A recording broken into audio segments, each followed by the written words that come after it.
Hello and welcome to TreeWalker Talks, episode 28, A Walk with Dad. Alright, let's start out with the homestead update. Mowing season is upon us, and that means I had to look at the riding lawnmower that I haven't had to look at for a while. And it did have a flat tire. And when I actually drove it from out back to the front, I didn't notice that, so it did actually come off the rim. Now, I did remember, luckily, as I was looking, trying to get it to reseal, I went, that one had a slow leak in it. So I went ahead and for $15, I got 2 tubes coming this way. One will go in there and one for a spare. Okay, the Silky Chicks. We did have one pass away. That was the one that I actually helped out of its shell. So that's not really a huge surprise that happened.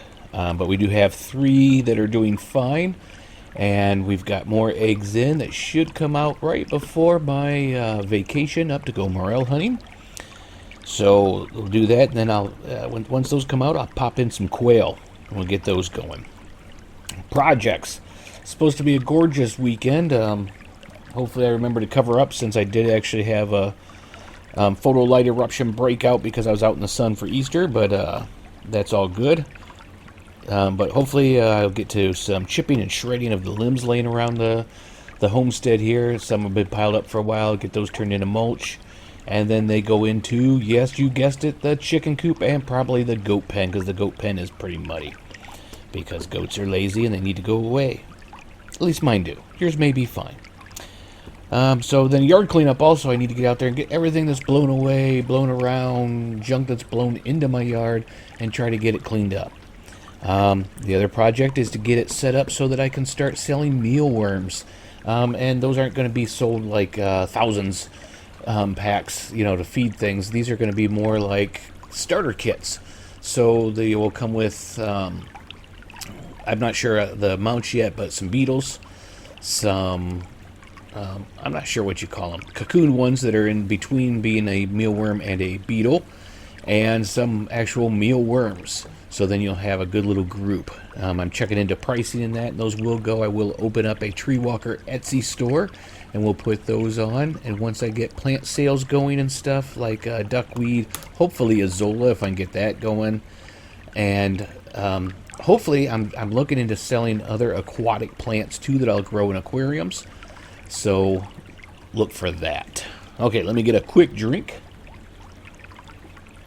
Oh, and the update, I am feeling a lot better. I'm still tired, having issues sleeping, but respiratory-wise and that, we're doing great. Okay, what's growing on the homestead? I did this week plant carrots and some marigolds. Okay, I didn't get the marigolds done yet. Those will be done hopefully by the time this airs, and we'll be out in the greenhouse. I did notice that we have quite a bit of comfrey coming up. Some of the kale and that was in the greenhouse is sprouting and looking good. Haven't seen much come up from I guess it was spinach. Spinach and lettuce in the greenhouse? Can't quite remember. But the kale looks like there's some things starting to come up there, so keep looking at that. Trees are getting buds, getting more flowers popping up. It's spring, baby, even though it's more like summer weather. Okay, let's get to our main topic. I always like I said, I try to talk about things that are kind of hit me at the moment, a little passionate about, just like things from the heart. And I try to keep doing that because then it's real. It's not just me regurgitating things that I've learned elsewhere. So, I did go over Saturday before Easter to visit with my dad. I'm going to try to do that every week now, as long as he's available. And he will be going up mushroom hunting most of the month of May, and I will be up there with him for the little bit of time I can get to go up. But we had a really good time just sitting and kind of visiting and talking, getting caught up on things, just general chit-chat. Well, then my sister stopped by, and she was trying to get him. He just had his knee replaced, and he's off of physical therapy, but he's been under the weather and that, and he does good on his stuff, but we're trying to get him out walking. Well, my sister, she's done very good. My brother's there for a lot of the stuff, too, and helps out. I am a half hour away. Wish I could live in town again. Really looking forward to that.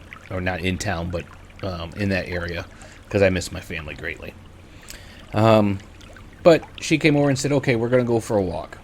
And I said, okay, well, I've been here a while. It's time for me to get home. I'll go ahead and go. And I've had some issues with my legs and stuff here lately, especially since this weather got warm again. Boy, my joints are aching in the legs bad. But, I said, oh, no, it's okay. I'll go. And they're like, oh, come with us. That way Dad can talk with you. And let me tell you, I am glad I did. It really hits to home things that I miss. The Dad lives where I grew up at. My parents lived there the whole time I was alive. I don't know any other place that they've lived. I did save them, though. I saved the whole family. So you can call me a hero if you want to. Back before I was born, they found out they were going to have me. And so they moved from where they were renting into this house. Because I was going to be born, they needed more room. And I don't know, if I remember right, it was like a week later, the house burnt down to the ground. So yes, I am a hero, and I saved their lives. Not that I would, keep bringing it up or anything.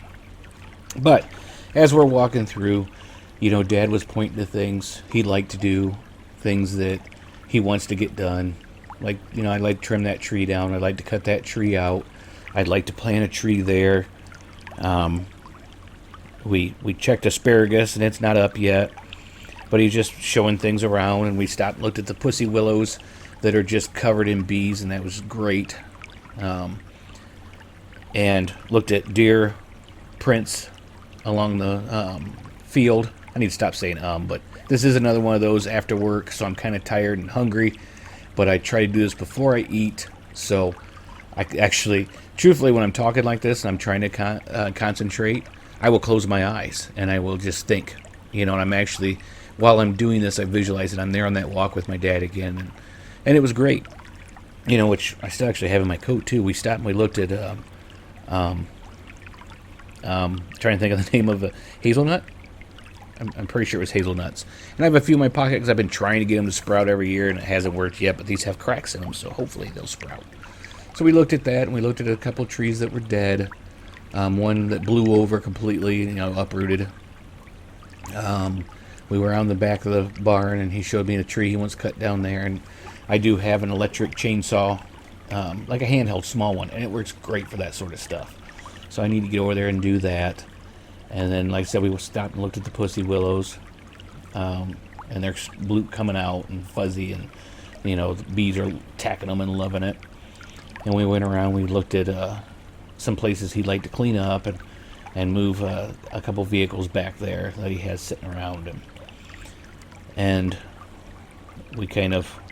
I stopped and looked along the way, because in their yard there, I was always able to find 4-leaf clovers. Now, I was listening to him more than I was looking, so I didn't really find any, but I didn't stop and look like I used to. I think one year I went out, and it was like I went out every day, maybe once a week for a couple weeks or so. I think I ended up with 118 4-leaf clovers there. A couple 5-leaf and I think 1 or 2 6-leaf clovers. So that was always neat. So that was something I forgot that I used to do.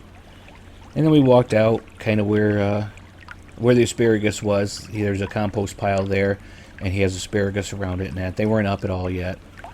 Kind of looked at, he's got a water gauge out there, and walked out to the ditch and looked around the ditch banks and stuff, and looked at some of the trees, and then came around and checked a couple other trees, and he showed me where they planted some pawpaws, and that's something I've never had, and hopefully they'll live up here.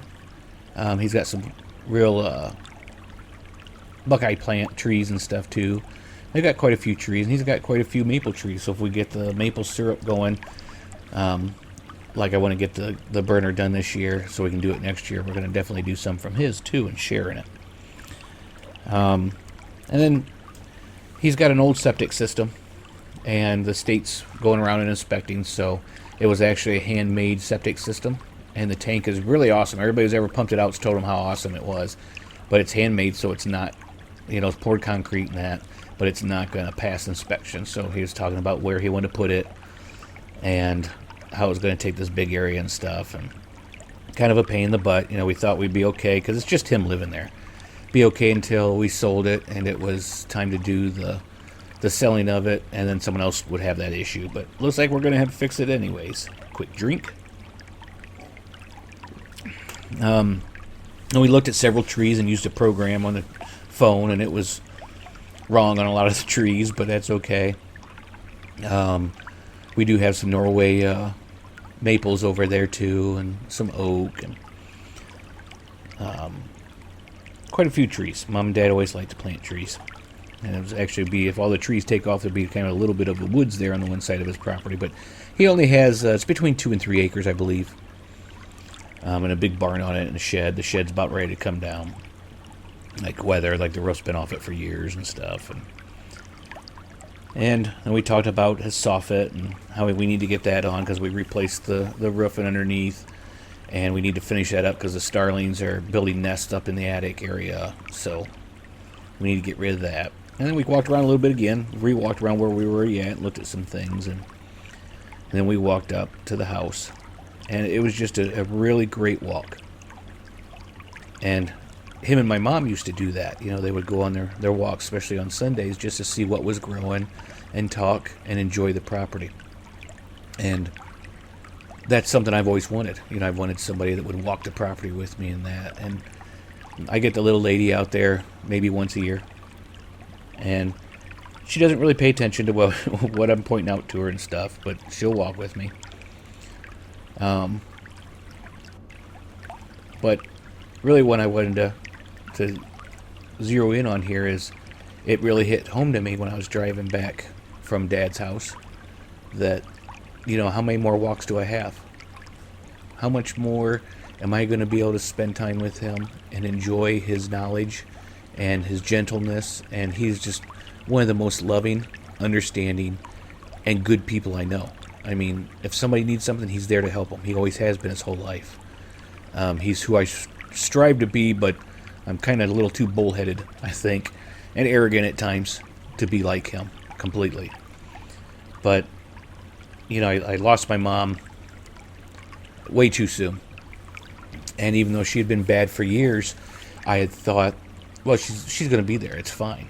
You know, so the last time, oops, hit the mic. The last time she got ill, she never came 100% back. She was there, it's just she was changed.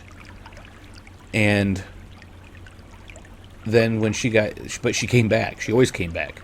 And then she got sick the last time, and I didn't go over right away. And so she was still cognitive the first day. And the second day, when they finally said, hey, you better come over, it's not looking all that good, I left work early and I went to see her, fully thinking she was going to pop back, you know, because she always did.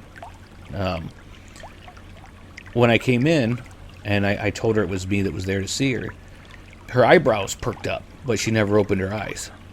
And she never said anything. You know, and it's times like that where you realize how much the little moments mean. And that you should spend more time with the people around you. You know, the people that you love and that love you. And like I said, that dredged it all up, and it made me just think, what am I doing? You know, I'll go sometimes because I get so busy. You know, I use that air quote, so busy, that I don't get time to go over and see my dad. I don't make time. I don't find the time. I don't not watch a couple TV shows and go over to see him. You know, that's the thing. It's not finding time. The time's there. I just have to use it for better things. You know, how many more times am I going to have to go mushroom hunting with him? Or to take him fishing? Or to go fishing with him? Or just sit there and enjoy the afternoon with him outside. He loves to sit outside when it's nice out. And just talk, you know. So, hopefully, you'll take this to heart too, and maybe there's someone in your life you've been, and I use this term, it fits, but it's not mean or anything, but you're neglecting your relationship with, you know, that you need to work on it again. You need to be there. You need to go do things with them, because, you know, sometimes we give our time to a lot of people who, I don't want to say don't matter, but don't appreciate it as much. You know, be it friends, acquaintances, or that sort, and we should spend more time with the people who really count. Because, you know, time is limited, and for you and for that person. So, go on that walk. You know, take a walk. Do something you enjoy. If you have to, call up, tell the person you're sorry. Let's mend those bridges. It's what I keep trying to do with my son. And I don't know that it'll be there. The last talk I had with him, he pretty much told me that, because I just simply put, you can do it. He wants to move to Wisconsin and work in a gas station and live a simple life, I guess. That's what he said, and that's fine. And I just simply put, well, with a little bit of hard work, you may not get there tomorrow, but you'll get there. You can do this. You've got this. And he got angry with me, and told me that it's talk like that and that I'm not doing all that I could do that has made me why I am what I am today. And he says it's my anxiety and my depression, and because back in high school and stuff, you told me I wasn't doing as good as I could do. I wasn't living up to my potential. And did I say that stuff? Yeah, you betcha I did. Because he wasn't turning in homework. And he was very smart. And I'm sure he's still very smart. But he just didn't want to put forth the work. So I tried to help him, and say, hey, dude, you got to do this. You can do it. It's easy. You've got it. And evidently that's not what he wanted to hear. And so he pretty much blamed me and the rest of the family, both sides, for him not being able to do his dream of working at a gas station and living in a house with a bunch of other people. I don't know how I could fix that. How I could. I mean, I was trying to be inspirational to him. I was trying to tell him he can do it and that. I mean, I don't know. So that relationship to me right now, I don't know where to go with it. Maybe you have one of those. And maybe like me, you keep going back and trying. Maybe someday it'll come through. Maybe it'll work. But don't neglect the ones that you can fix. I mean, don't spend all your time on the rotten apple, to say, when it could be letting other apples in your bushel basket be rotting too. Make sure you put time on that rotten apple. To maybe there's still a good core in it, but take a lot of time with the good apples too. And go on that walk. Have that talk. And just remember, to some of the people, you're their whole world. Those visits mean everything to you. The fact that you want to come visit them means that they were a good parent. It makes them feel great because you love them and you want to go see them. So hopefully today, maybe just today, take a moment out of your time. Send a text. Give a phone call. Maybe stop by. Maybe offer to take somebody out for a meal. But do something.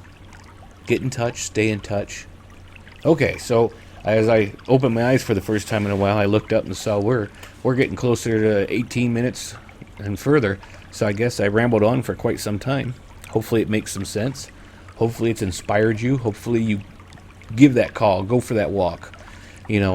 And do it. And hopefully this pushes you into doing that, to something you maybe have thought about doing, but just didn't know if it was the right time.